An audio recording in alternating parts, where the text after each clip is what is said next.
Guys, it's time. I don't think I have a book that's as highly requested by people in my life as this book I'm reading today. Anytime I talk books with someone, anytime, they're like, "Oh my gosh, have you read Fourth Wing? Oh my gosh, have you read Fourth Wing? You need to read Fourth Wing. You need to read Fourth Wing. It's so good." And I'm just like, "Oh, it's on my TBR. Like, don't you worry. I have it. I'm going to read it." I always say that. And then I never actually read it. But I'm like, it's summer. I'm not going to have time to sit down and read 3 books for a while. So I'm like, I'm just going to do it now. So, without further ado, it's time. I actually haven't read the description. I know some of the characters. Like, I obviously know Violet and Xaden, I think is his name. So, I'm just going to go ahead and read the description. 20-year-old Violet Sorengale was supposed to enter the scribe quadrant, living a quiet life among books and history. Okay, wait. That is my life dream. I'm like a books person, obviously. Um, English major over here. Like, love that. Now, the commanding general, also known as her tough as Talon's mother, has ordered Violet to join the hundreds of candidates striving to become the elite of Navarre. I never know fantasy words or names really. Like that's not my strength, so I'm sorry. Navarre, which are dragon riders. But when you're smaller than everyone else and you're if that's going to become a major part of this book, I'm going to have issue with that because I hate when they're like, "I'm so small and weak. I'm so small and dainty. I'm going to blow away in the wind. I'm Bella Hadid." Like the clothes swamped me. We get it. I'll continue. But when you're smaller than everyone else and your body is brittle, death is only a heartbeat away because dragons don't bond to fragile humans. They incinerate them. Okay, that sounds good. With fewer dragons willing to bond than cadets, most would kill Violet to better their own chances of success. The rest would kill her just for being her mother's daughter, like Xaden Ryerson, the most powerful and ruthless wing leader in the Riders Quadrant. Okay, I'm getting excited. She'll need every edge her wits can give her just to see the next sunrise. Yet, with every day that passes, the war outside grows more deadly. The kingdom's protective wards are failing, and the death toll continues to rise. Even worse, Violet begins to suspect leadership is hiding a terrible secret.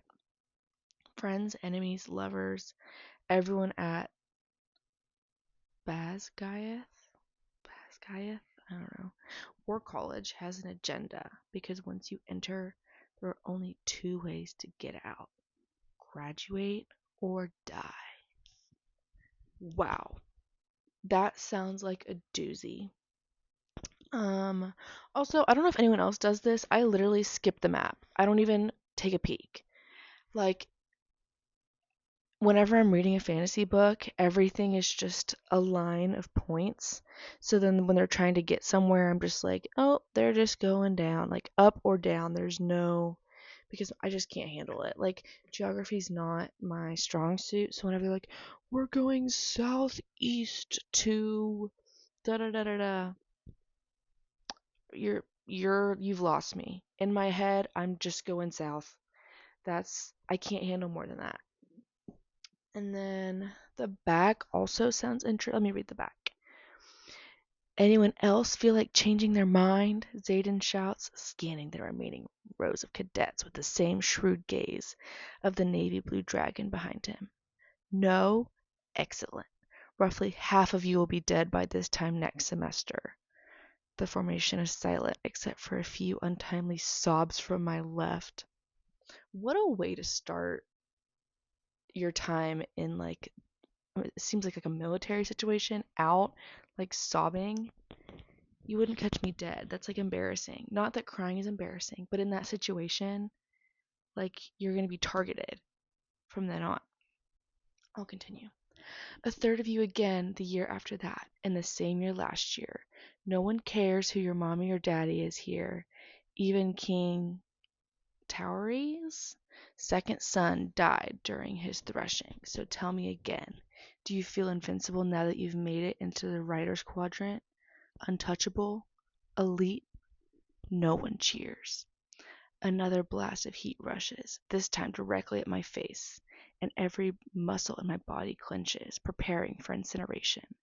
But it's not flames, just steam, and it blows back Rhiannon's braids as the dragons finish their simultaneous exhale. The breeches of the first year ahead of me darken, the color spreading down his legs. They want us scared, mission accomplished. Because you're not untouchable or special to them, Xaden points towards the navy dragon and leads forward slightly like he's letting us in on a secret as we lock eyes. To them, you're just prey. The vibes are really giving. Yeah, they're for sure giving. I'm really curious how this is gonna be more books. Like, is a war gonna start? But yeah, it sounds good. I'm really excited. It's a lot. I mean, I obviously knew dragons were in it. I didn't realize it was like the main focal point. So, anyway, I'll get started. I'm like dying to read this and see what all the hype has been about because everyone and their mother has been talking about these books. But review to come. Okay, I'm only on page 15, and we already got a lot of backstory. So basically, she was wanting to follow in the footsteps of her father, but her father died, and her mother's like, no, you're doing what I did, even though she's not prepared for it, like, at all. And her sister is giving her all this advice, and she's like, the last thing she says, whatever you do, stay away from Xaden, because his father led the rebellion and he was put into this as like punishment and he just happened to survive, but like when he finds out who you are, he'll kill you. So yikes. I do kind of think it's crazy that they're forcing her to do this because everyone's been training since they were like born. Homegirl's only been training for, what did they say, like it's either weeks or months, but it's not long at all.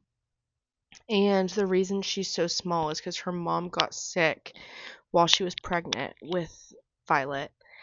And that's why she's so like sickly and small. So I don't know. Lots going on already, but she's about to have to like rock climb her way up into this whole thing. So we'll see. So they had everything broken up into their different like sections. It's like squads, sections, quadrants. I don't remember what that third one is, but it's like squad, section, whatever. They're all broken up and organized. And Xaden comes over and argues with the leader of Violet's little group. And then after some arguing, they announce like, okay, y'all are switching. So now Violet is in Xaden's group under his command. So he's gonna make her life awful. Craziness.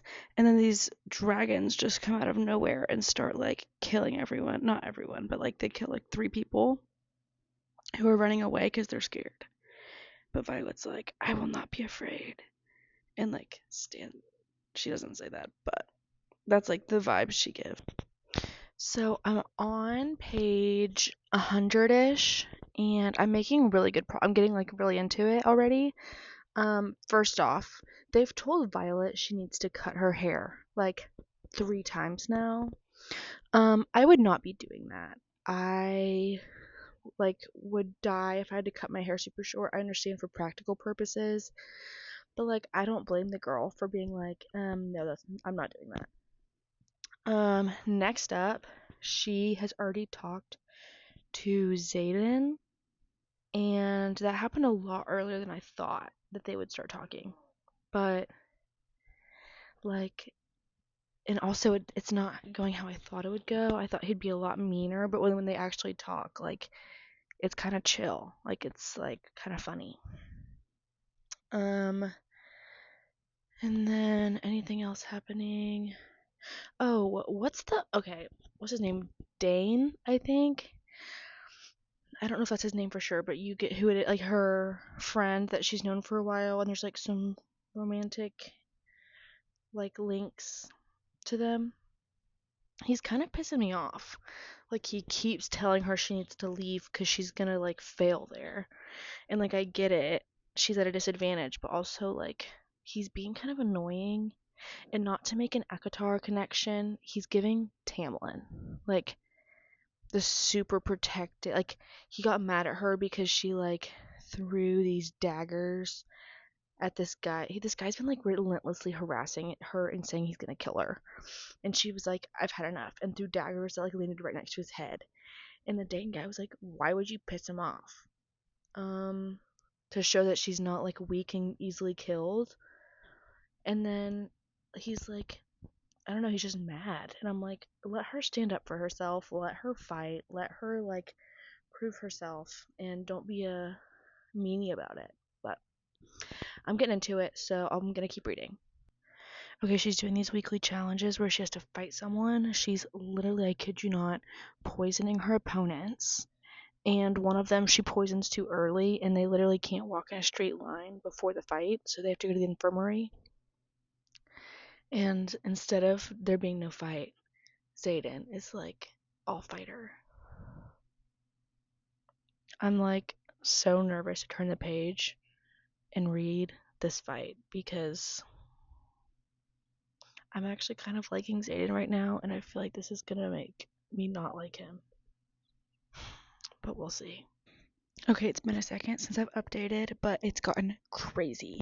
So they had the little ceremony thing where you get your dragon, and she overhears these like guys being like, "Oh my gosh, we need to go kill this one." It was like gold, really pretty, and kind of small, and they were like, "We need to go kill it."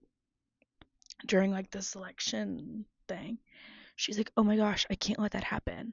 So she runs up and warns the gold one and is like trying to fight to save it.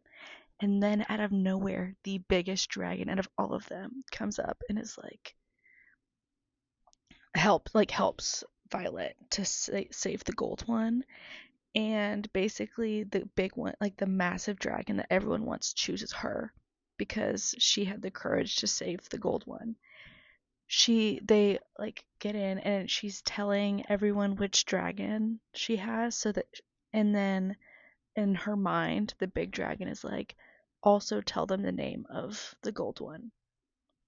So she has two dragons, which is everyone's up in arms because I guess that's not usual. But the gold one's really pretty. It's just kind of small, and she has like an emotional attachment. And then the big one is like really strong. So this is crazy. And I'm like dying to know how everyone's gonna respond. And I'm dying to know what Xaden's thoughts are because we haven't seen him yet since she got the big dragon. He was just there like helping. He was like rooting her on whenever she was fighting everyone. But then I'm just dying to know what he's thinking. I'm gonna go back to reading. Okay, I'm on page like 240, I think. 240-ish. Quite a bit has happened. So basically Xaden is trying to keep her alive because obviously their dragons are mated, and if she dies, it would like devastate her dragon and he would fall into deep depression, and that would affect his mate dragon, which would then affect Xaden. So it's a whole thing. But basically, he's been trying to keep her alive, like help her out, make her stronger. He's been having like people in her year train Violet to get her stronger, yada yada yada. Well, while she was sleeping, her dragon woke her up through her mind. It was like, wake up. She woke up to people trying to kill her. hold on, I'm gonna get into my comparisons to Divergent in a second. But she woke up to them trying to kill her. Xaden came running in and like killed them all. My comparisons to Divergent, I low-key am seeing a lot of similarities, but in like a fun way, not in like a weird way. Just like, oh, when you choose a certain like faction or like job, she chose the most dangerous one. Wing leader, Divergent. It's like you gotta train and get strong and fight people. They start off really weak, they get really strong over time. The love interest is like the big bad scary man. I'm trying to think. Oh, they both have a attempted murder because they both rise up really quickly and people are threatened by that. So then there's attempted murder where then the guy comes and saves her. There's just a lot of similarities, but in like a fun way. It's like obviously completely different enough where it's not like, oh, this is ripping off No, it's like it's literally its own thing. There's so many things. It just happens to have some things in common that's pretty interesting and fun. But yeah, like I said, I'm on page 240. I am, I'll catch myself. I'll be reading and I'll be like, and then I'm like, Sydney, pull it together. Or like, I'll gasp, I'll laugh out loud. Like, I just have so many like reactions. And usually, like, I'll enjoy it, but I'll literally catch myself, like, I don't know, just having like visible reactions to stuff. And that's how I know I'm enjoying myself. So, more updates to come. Once again, I have gotten through quite a bit. I'm on page 348. I'm doing pretty good. To be honest, right now it's kind of in a little bit of a dull period, but um I still hate the Dane, whatever his name is. I hate him so much. And I get that she loves her sister. Her sister sucks. I hate her sister. Hating her mom's a given, but hating her sister, she also sucks. Um, it's getting late, but I need to finish this tonight. So, I'm gonna get back to it. I'm kind of cringing because I love Violet. Like, I love her. She's a really good main character because a lot of times it's like, girl, what are you doing? And I haven't felt that way at all until right now. She's trying to convince Xaden to like, I don't know, to like, I don't know if she's wanting to start a relationship or like but she's wanting things to be like romantic. And he's like, no, we need to just be friends. And she keeps throwing herself at him. And I mean, it worked. He finally was like, yeah, like, I'm just being stubborn because like it scares me that I like you. So it worked. But I'm like, oh my gosh, she got rejected like 50 times. I'm like, girl, stand up. Stand up, girl. It kind of made me cringe, I'm not gonna lie. And I know it worked. I know he didn't find it cringe. Like, it wasn't in the book, it wasn't cringy. But I'm like, after I'll give it maybe 2, but after the second time, I'm out of there. So I'm like, oh gosh. Because I wish she would have just like pulled away and then he would have to like chase her again. I don't know. I'm kind of cringing a little bit, but hey, it worked. He was like, yeah, you're right. Like, I've just been scared of how things will go. So it worked. So I guess I can't really hate, but not to make another Divergent connection, but we just find out that the scribes, aka the smart people, are like manipulating things behind the scenes. Erudite? Crazy. Crazy connections. If you haven't read this book, major spoilers, which I've already given spoilers, but like for real this time. Here's the thing. I don't care that Xaden is a rebel. I don't care.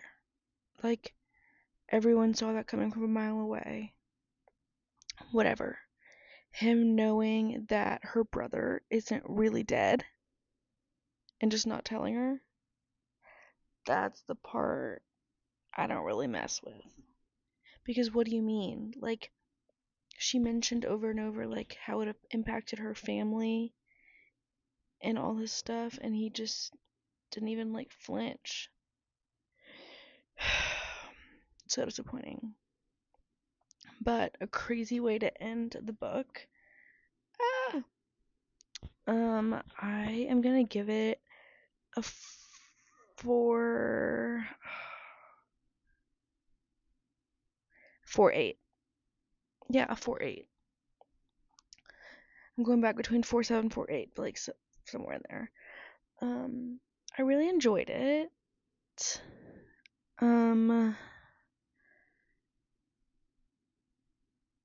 Yeah.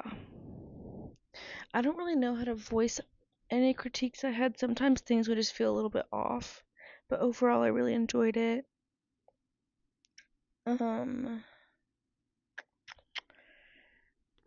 Yeah, I don't have too many thoughts. I'm excited to read the next one.